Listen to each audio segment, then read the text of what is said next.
साथियों नमस्कार। आज भारत जोड़ो यात्रा का 48वां दिन है। इन 48 दिनों में 7 दिन विश्राम का दिन थे।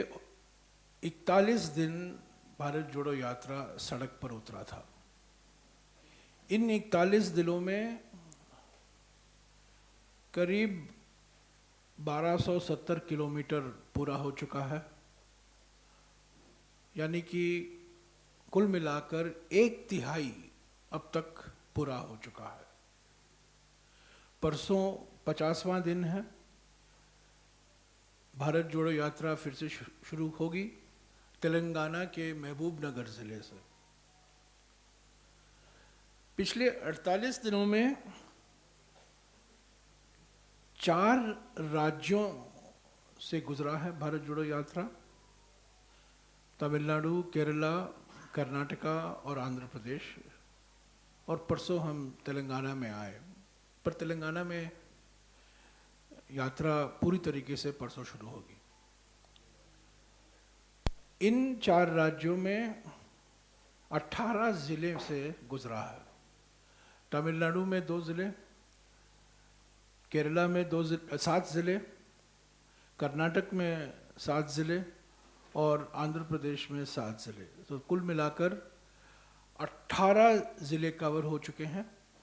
और तेलंगाना में अगले 11 दिनों में, परसों से 11 दिनों में 8 ज़िले और कवर होंगे। तेलंगाना के बाद हम नांदेड़ आएंगे महाराष्ट्र में, और महाराष्ट्र में करीब 16 दिन भारत जोड़ो यात्रा पूरा होगा। उसके बाद मध्य प्रदेश और उत्तर प्रदेश, उसकी घोषणा हम करते रहेंगे। रोज औसत के तौर से भारत जोड़ो यात्रा 21 किलोमीटर कवर कर रहा है, पैदल 21 किलोमीटर। सुबह औसत के तौर से कुछ दिन ऐसे हैं ज़्यादा है सुबह, कुछ दिन, मैं सिर्फ जो आंकड़े दे रहा हूँ ये औसत के तौर से आंकड़े हैं। सुबह करीब 12-13 किलोमीटर औसत चलते हैं और शाम को करीब 8-9 किलोमीटर चलते हैं। कुल मिलाकर इन 48 दिनों में करीब 50 संस्थाएं राहुल गांधी जी से मिले हैं दोपहर को। ये अलग अलग संस्थाएं हैं, युवा संस्थाएं हैं, महिला संस्थाएं हैं, ट्रेड यूनियन के संस्थाएं हैं, सामाजिक कार्यकर्ताओं की संस्थाएं हैं, सिविल सोसाइटी संस्था, नागरिक संस्थाएं हैं। और करीब 50 ऐसे संस्थाएं राहुल जी से मिले हैं और अलग अलग मुद्दों पर बात हुई है। खास तौर से किसान से संबंधित मुद्दे, हर जगह यही मुद्दा उठाया गया है, किसान कितना पीड़ित है। दूसरा मुद्दा जो हर जगह हमें देखने को मिल रहा है, बातचीत करने का मौका मिल रहा है और दस्तावेज पेश किए जा रहे हैं, वो बेरोजगारी के ऊपर, और ख़ास तौर से छोटे और लघु उद्योग जो बंद पड़े हुए हैं तमिलनाडु में, केरला में, कर्नाटका में, आंध्रा में, उनके बारे में रिप्रेजेंटेशन दिए गए हैं राहुल जी को। और तीसरा मुद्दा महंगाई का है, और ख़ास तौर से जीएसटी की वजह से जो आवश्यक सामग्री है जो रोज़ाना इस्तेमाल होता है, उनके जो दाम बढ़े हैं जीएसटी की वजह से, उनके संदर्भ में कई चिंताएं जताई गई हैं।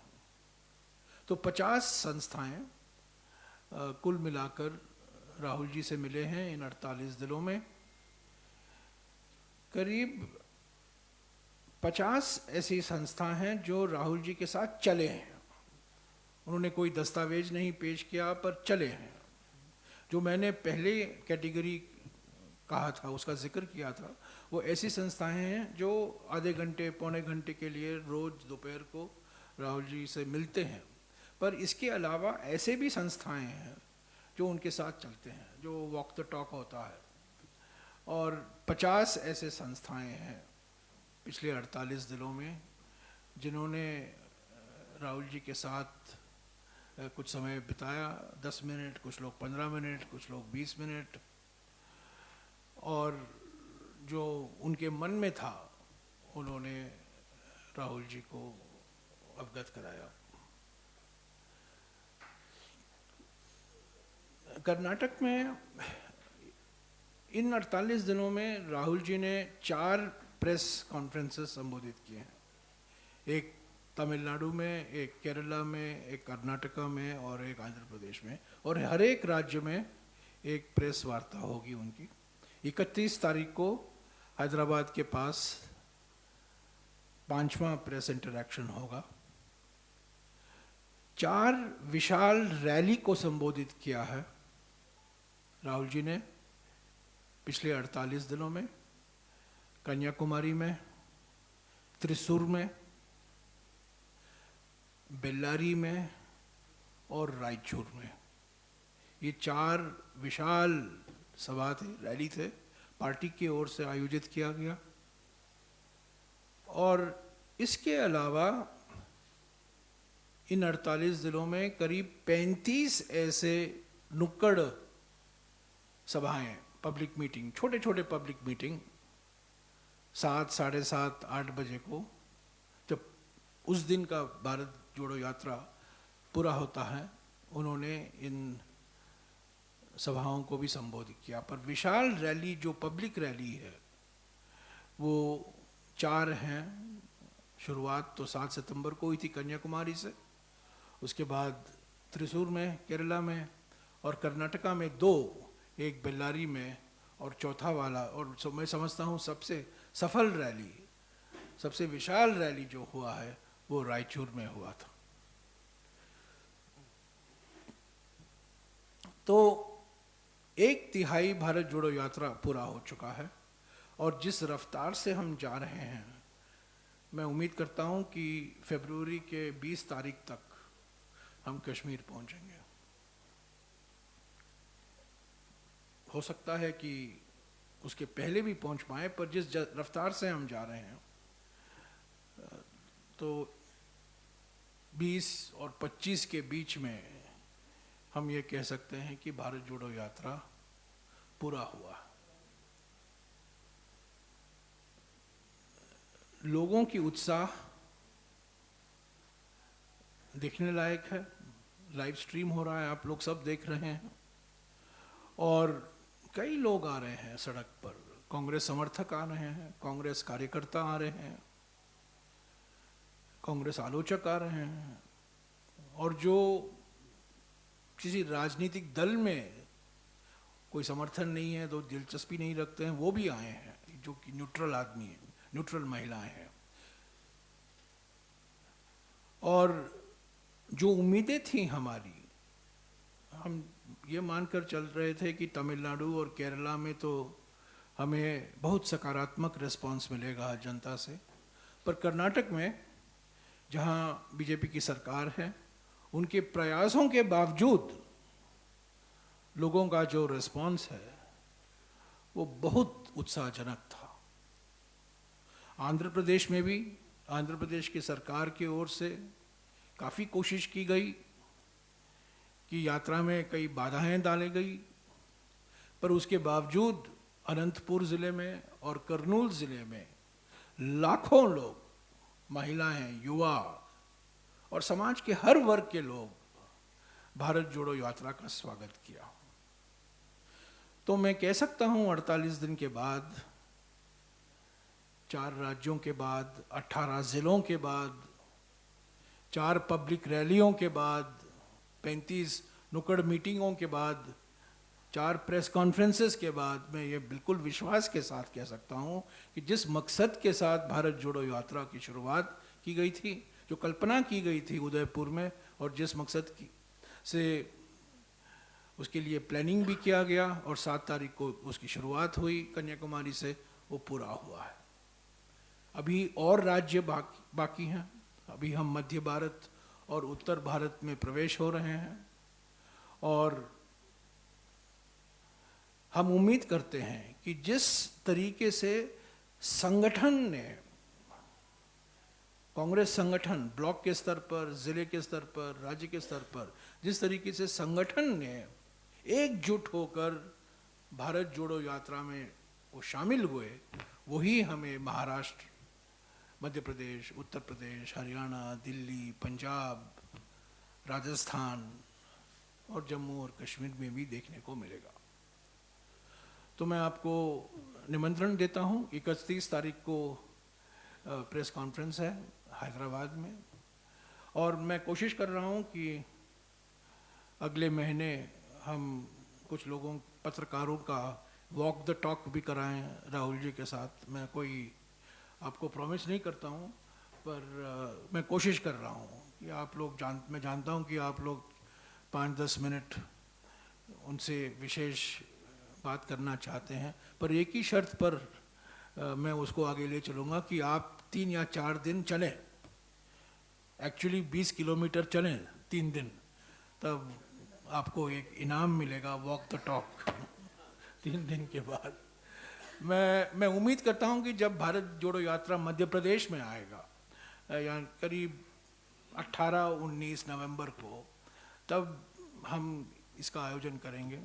चैनलों और जो पत्रकार हैं जो उनसे विशेष बात करना चाहते हैं 10-15 मिनट के लिए, मैं कोई वादा नहीं करता हूं, पर मैं ज़रूर इसका कोशिश ज़रूर करूंगा। ऐसे तो मैं धन्यवाद भी देना चाहता हूं कि कवरेज बहुत सही रहा है, बहुत सकारात्मक रहा है, कांग्रेस के नैरेटिव में बदलाव आया है, और मैं आपका शुक्रगुजार हूं कि आप लोगों ने इसको बहुत गंभीरता से ली है और जो हमारा संदेशा है आप लोगों तक पहुंचा रहे हैं। तो ये बहुत सकारात्मक कदम है, और अगले 50 दिन में कठिन राज्य हैं। हम अभी मध्य और उत्तर भारत में आ रहे हैं जहां हमारा संगठन इतना मजबूत नहीं है जितना कि केरला में है, या कर्नाटका में है, या तेलंगाना में है। पर मैं कहना चाहता हूं कि आंध्र प्रदेश में, जहां हमारा वोट प्रतिशत 2% है, वहां जिस तरीके से मोबिलाइजेशन हुआ और जिस तरीके से लोग आए सड़क पर, जैसा कि मैंने कहा राज्य सरकारों के प्रयासों के बावजूद वो आए, वो हमें विश्वास दिलाता है कि हम, जहां हमारा वोट शेयर नहीं है, जहां हमारा संगठन भी कमज़ोर है, भारत जोड़ो यात्रा की वजह से एक नई जान और एक नई उमंग आएगी, और यहाँ भी भारत जोड़ो यात्रा बहुत सफल होगी। Yes sir. नांदेड़ को 7 तारीख हम पहुँच रहे हैं, और मैं जानता हूँ कि आप क्या सवाल पूछने वाले हैं। मैं उसका कंफर्मेशन आपको शाम तक दे दूँगा। मुझे जानकारी मिली, शरद पवार जी हमारा स्वागत करेंगे। मेरे पास अभी 100% उसका कंफर्मेशन नहीं है, पर मैं उनसे बात करके आपको जानकारी दूंगा। एक मिनट।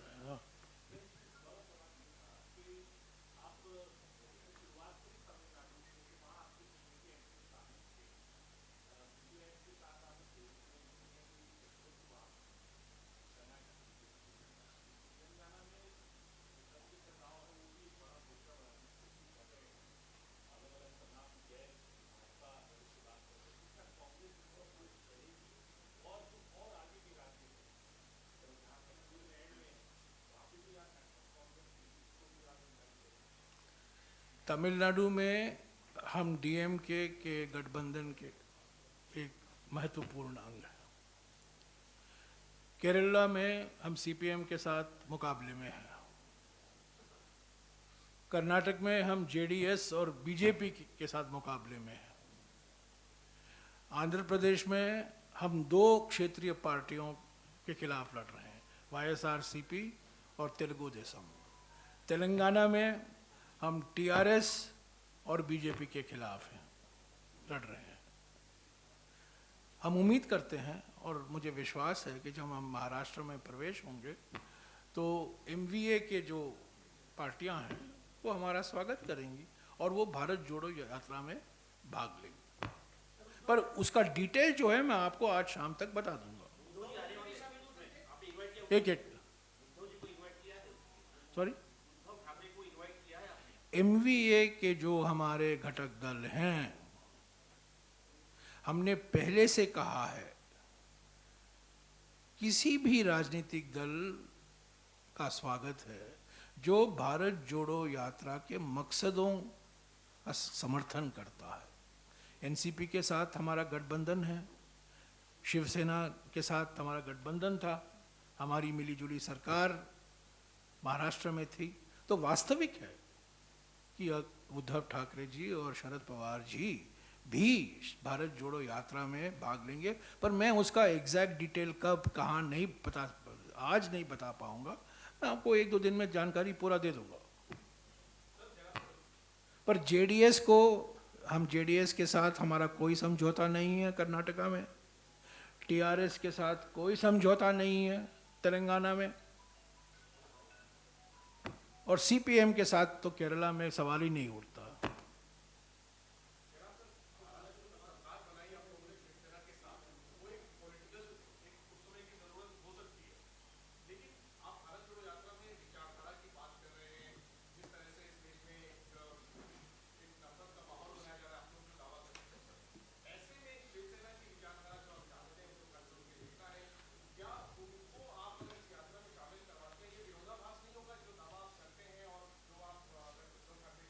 हमने पहले दिन से कहा है कि जो कोई संस्था, जो कोई राजनीतिक दल भारत जोड़ो यात्रा के मकसदों में विश्वास रखता है वो स्वागत है भारत जोड़ो यात्रा में।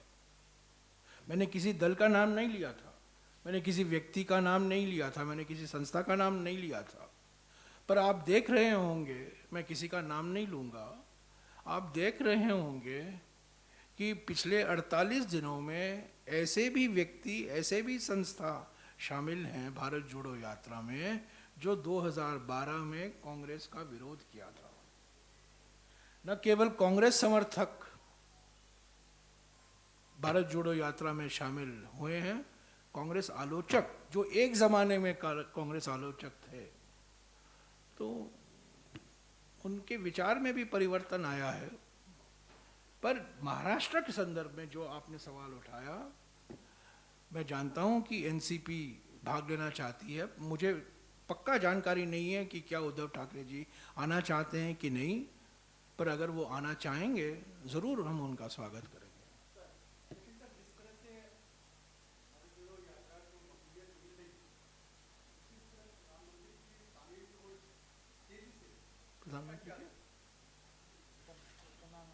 प्रधानमंत्री क्या हाँ?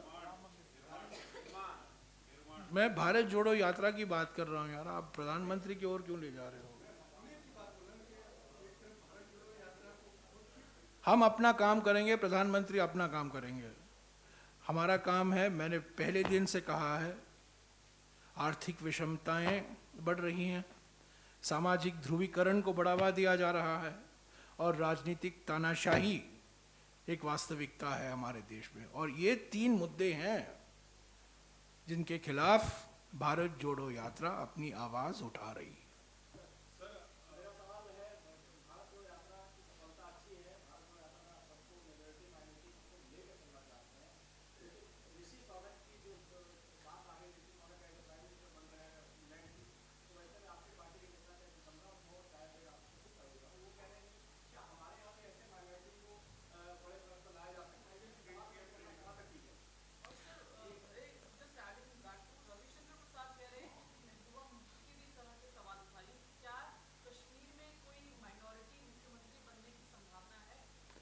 जिनको जनादेश मिलता है वो मुख्यमंत्री बनेंगे।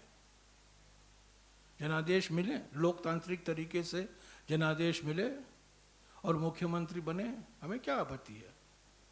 इंग्लैंड की जनता ने उनको, अभी इंग्लैंड की जनता नहीं, इंग्लैंड के पार्टी ने उनको मुख्यमंत्री बनाया है इंग्लैंड का, हम स्वागत करते हैं उनका।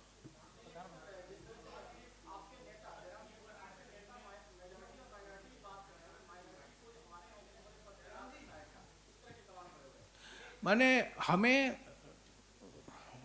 ये नौबत आ गई है कि हिंदुस्तान भारत को इंग्लैंड से अनेकताओं को कैसे सम्मान देना, हमें उनसे सबक लेना पड़ता है। मिसाल, हमारे हजारों साल से अगर हमारे दुनिया में एक मिसाल था अनेकताओं का जश्न मनाने का, अनेकताओं को सम्मान देने का, वो हिंदुस्तान था। पर पिछले 8 सालों में जो हम देखे हैं, मैं नहीं समझता हूँ कि हमें किसी और देश से सबक सीखने की ज़रूरत है। हमारा समाज ही अनेकता में एकता है। कई सालों से हम कहकर आ रहे हैं कि अनेकताओं का हम सम्मान करते हैं, अनेकताओं को हमें एक समान बराबर जगह देते हैं, संविधान में दिया गया है, उनको उनका अधिकार दिया गया है, और हमें किसी और देश से सबक सीखने की ज़रूरत नहीं है। हमारी एकता अनेकताओं से ही मजबूत होगी। अगर हम अनेकताओं को दबाएंगे, अगर हम यूनिफॉर्मिटी लाएंगे, एक बराबरता, एक समानता लाएंगे, हमारी अनेकता से एकता बनेगी। ऐसा नहीं हो पाएगा। यूनिटी इन डाइवर्सिटी 100 साल से हम कह रहे हैं, एकता में अनेकता। मैं उससे एक कदम आगे बढ़ रहा हूँ, अनेकता से ही एकता। तो हमें अनेकताओं का सम्मान करना है, और भारत जोड़ो यात्रा का मकसद यही है।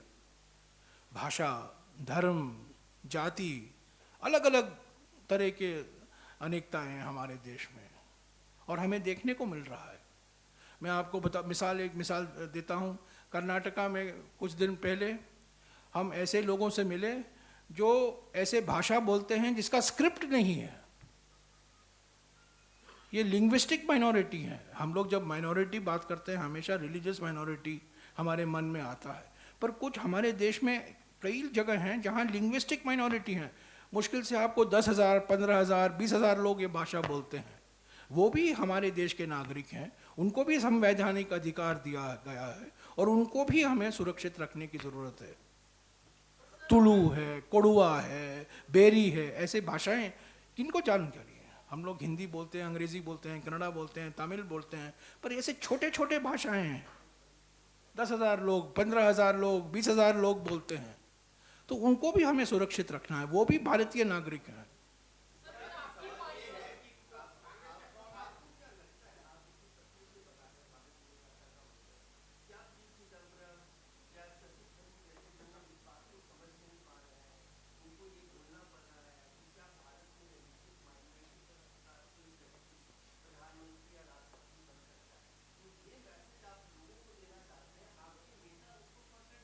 हमारे देश में जाकिर हुसैन साहब पहले राष्ट्रपति बने 1967 में। हमारे देश में फखरुद्दीन अली अहमद राष्ट्रपति बने। हमारे देश में अब्दुल कलाम राष्ट्रपति बने। हमारे देश में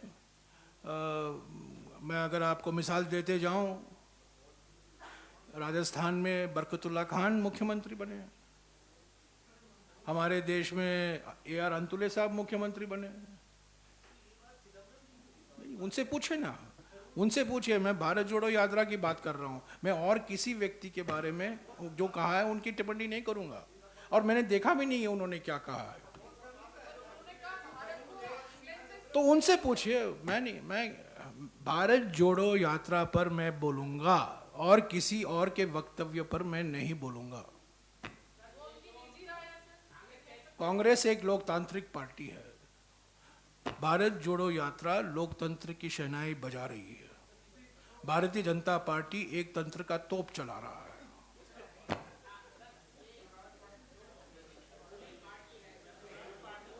हाँ जी, बस हो गया यार, लोकतंत्र की शहनाई। Thank you, thank you. हाँ,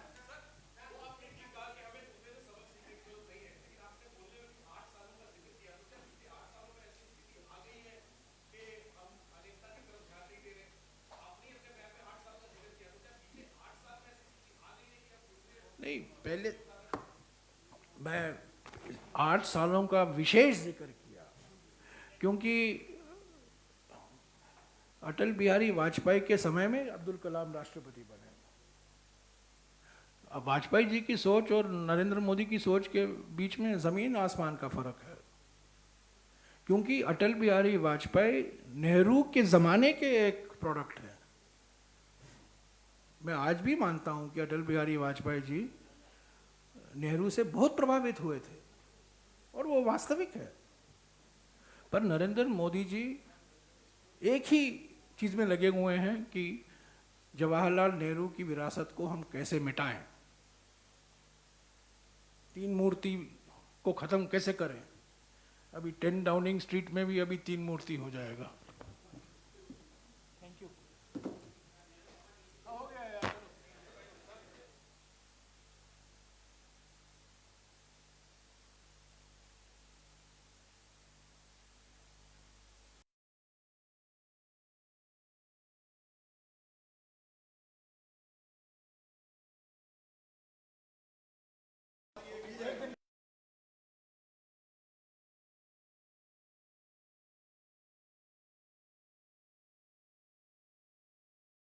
मधुसूदन मिस्त्री जी, मल्लिकार्जुन खड़गे